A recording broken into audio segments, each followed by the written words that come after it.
आणि बुलेटिनच्या सुरुवातीलाच बातमी अर्थातच नवरात्रोत्सवासंदर्भातली। महाराष्ट्राची कुलस्वामिनी आई तुळजाभवानीच्या मंदिरात आजपासून शारदीय नवरात्रोत्सव सुरू होत आहे। 9 दिवसांची मंचकी निद्रा संपून आई तुळजाभवानी सिंहासनावरती विराजमान झाली आहे। तुळजाभवानी मंदिर संस्थानचे अध्यक्ष आणि जिल्हाधिकारी कीर्तिकिरण पुजारे यांच्या शुभ हस्ते दुपारी 12 वाजता घटस्थापना होणार आहे। तर याच काळामध्ये विविध धार्मिक कार्यक्रमही होणार आहेत।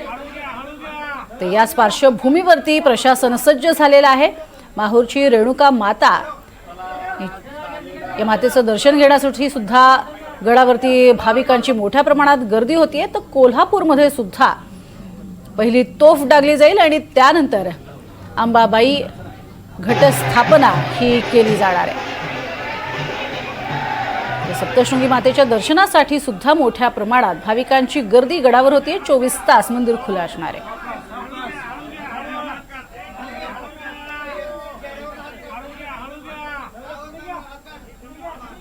3.5 शक्तिपीठ महाराष्ट्रातील आणि या 3.5 शक्तिपीठांचं दर्शन घेण्यासाठी प्रचंड प्रमाणात अशी गर्दी आपल्याला पाहायला मिळते। आई तुळजाभवानी माता, त्यानंतर माहूरची रेणुका माता, कोल्हापूरची अंबाबाई पूर्णपीठ आणि अर्धपीठ म्हणून सप्तशृंगी देवीची ओळख। आणि त्यामुळेच या 3.5 शक्तिपीठांपैकी एका पीठाचं दर्शन तरी आपल्याला व्हावं अशी मनोकामना घेऊन अनेक भाविक दर्शनासाठी जातात।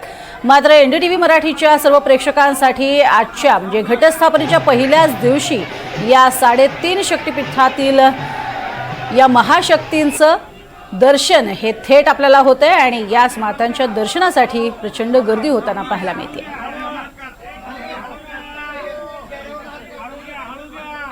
तर माहूरमध्ये सुद्धा नवरात्रोत्सवानिमित्त प्रचंड गर्दी आपल्याला होताना पाहायला मिळते आणि रेणुका मातेच्या पूजेसाठी सुद्धा गर्दी होते। तर इकडे आई तुळजाभवानी मातेची मंचकी निद्रा पूर्ण झालेली आहे आणि ही मंचकी निद्रा पूर्ण करून आता आई तुळजाभवानी माता ही पुन्हा एकदा आपल्या सिंहासनावरती आरूढ झालेली आहे। अधिक माहिती घेऊयात ओमकार कुलकर्णी यांच्याकडनं। ओमकार, कशा स्वरूपाचे आजचे कार्यक्रम असणार आहेत? कसा दिनक्रम असेल आजचा तुळजापुरातला?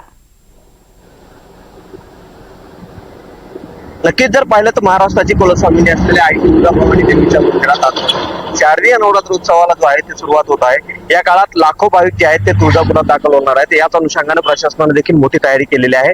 रात्रीच देवीची 9 दिवसाची जी काही मंचकी निद्रा होती ती संपलेली आहे। देवी आता सध्या सिंहासनावरती विराजमान झालेली आहे आणि दिवसभरात जर पाहिलं तर आता 11 वाजल्यापासून देवीची दुपारती होईल। त्यानंतर 12 वाजता धाराशिवचे जिल्हाधिकारी मंदिर संस्थानचे अध्यक्ष असलेले कीर्तिकिरण पुजारी यांच्या हस्ते ही जी घटस्थापना आहे ती करण्यात येणार आहे।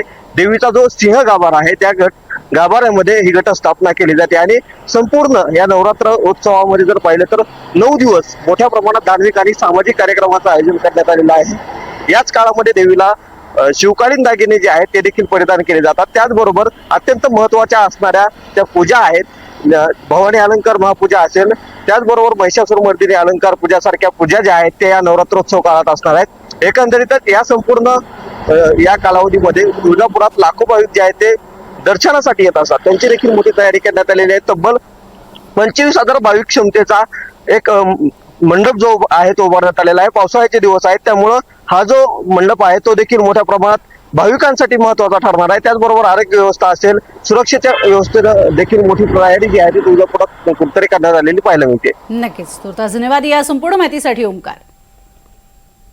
तर 3.5 शक्तिपीठांपैकी पूर्णपीठ असलेल्या माहूर इथे नवरात्रोत्सवानिमित्त घटस्थापना झालेली आहे आणि ती होतीये जिल्हा न्यायाधीश सुनील वेदपाठक, मंत्री विखे पाटील यांच्या हस्ते। आज आपलेलं हे मंदिर आहे त्यामुळं रात्रीच्या वेळी इथे फारसं कोणी नसतं। नवरात्र किंवा एरवीच्याही काळात रात्रीच्या वेळी कोणी नसतं आणि आता नवरात्र सुरू झाल्यामुळे सकाळपासून भाविकांनी गर्दी केली आहे। या ठिकाणी होणारी गर्दी लक्षात घेऊन प्रशासनाने माहूर गडावरती सर्व प्रकारच्या खाजगी वाहनांना बंदी घातलेली आहे। केवळ एसटीनेच आपल्याला जावं लागेल आणि यावं लागेल। आज घटस्थापना होणार आहे। दुपारी 12 वाजता ही घटस्थापनेला सुरुवात होणार आहे। जिल्हा न्यायाधीश सुनील वेदपाठक असतील, मंत्री विखे पाटील असतील किंवा मंत्री पंकजा मुंडे यांची उपस्थिती यावेळी असणार आहे आणि जिल्हा न्यायाधीशांच्या हस्ते घटस्थापनेला सुरुवात होणार आहे। साधारणपणे 1 ते 1.5 तास या पूजा विधीला लागतो। या दरम्यान या नवरात्रोत्सवाच्या दरम्यान देवीला जो पुरातन काळापासून पोहेहार, गहूमाळ अशा प्रकारचे जे दागिने आहेत ते दागिने देखील देवीला घातले जातात आणि इथं सर्वात महत्त्वाचं म्हणजे नवरात्राच्या काळामध्ये इथल्या तांबूल नावाचा जो प्रसाद आहे, जो विड्याचे पानं आणि आणि हो. जडीबुटीपासून तयार होतो, त्याला मोठ्या प्रमाणात मागणी असते. या तांबूलाला जॉग्राफिकल इंडेक्स देखील मिळालेला आहे, GI मानांकन या तांबूलाला मिळालेलं आहे. आणि इथे येणारी भक्त मंडळी नक्कीच. खास तांबूलाचा जो विडा आहे तो देवीला अर्पण करतात आणि प्रसाद म्हणून घेऊन जाण्याची इथली परंपरा आहे. तर आजपासून दररोज हजारो भाविक जे आहेत ते माहूरगडाकडे कूच करतात आणि नक्कीच. पुढचे 9 दिवस ते ह्या आईचं दर्शन घेण्यासाठी आतुर असतात. यात मुंबई असेल, गुजरात असेल, पश्चिम महाराष्ट्र असेल किंवा कर्नाटक असेल, या राज्यातून नक्कीच. मोठ्या प्रमाणात इथं भाविक येत असतात. गड जो आहे आणि तो येता चढावा- काळ जो असणार आहे योगेश, तोही असाच भारावलेला असणार आहे. संपूर्ण परिसर जो आहे तो आई भवानीच्या जयघोषानं भारावलेला असेल. धन्यवाद या संपूर्ण माहितीसाठी. तर राज्यभरात शारदीय नवरात्रोत्सवाला आजपासून सुरुवात झाली आहे. 3.5 शक्तिपीठांपैकी पूर्णपीठ असणाऱ्या कोल्हापूरच्या महालक्ष्मी मंदिरात सुद्धा नवरात्रोत्सवाचा उत्साह पाहायला मिळतोय. तर प्रथा परंपरेनुसार कोल्हापूरच्या अंबाबाई मंदिरामध्ये तोफेची सलामी देण्यात येईल. तोफेच्या सलामीनंतर अंबाबाई मंदिराच्या गाभाऱ्यामध्ये घटस्थापना करून शारदीय नवरात्रोत्सवाची सुरुवात होईल. अधिक माहिती घेऊयात. विशाल पुजारी आमचे प्रतिनिधी आपल्या सोबत आहेत. विशाल, कशी असणार आहे आजच्या संपूर्ण दिवसभराची रूपरेषा? नक्कीच खरं तर शारदीय नवरात्री उत्सवामध्ये सगळ्यात जास्त आनंदमय आणि भक्तिमय वातावरण जे आहे ते पाहायला मिळतं या संपूर्ण अंबाबाई मंदिर परिसरामध्ये. आज सुद्धा जर परिस्थिती पाहिजे झाली तर आजच्या पहिल्या दिवशी सुद्धा भाविकांची गर्दी जी आहे ती मोठ्या प्रमाणात वाढल्याचं पाहायला मिळतंय.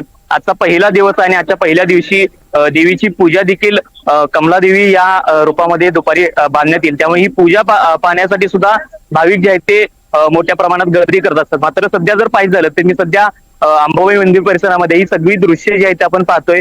अंबाबाई मंदिर परिसरामधली भाविक जे आहेत ते मोठ्या संख्येने दाखल होत आहेत. या अंबाबाई मंदिर परिसरामध्ये असलेला हा गरुड मंडप जो आहे तो सुद्धा सध्या सज्ज करण्यात आलेला आहे. त्याचबरोबर विविध सुरक्षेची ठिकाणं जी आहेत ती सुद्धा संपूर्ण पोलीस बंदोबस्तात पाहायला मिळत आहेत.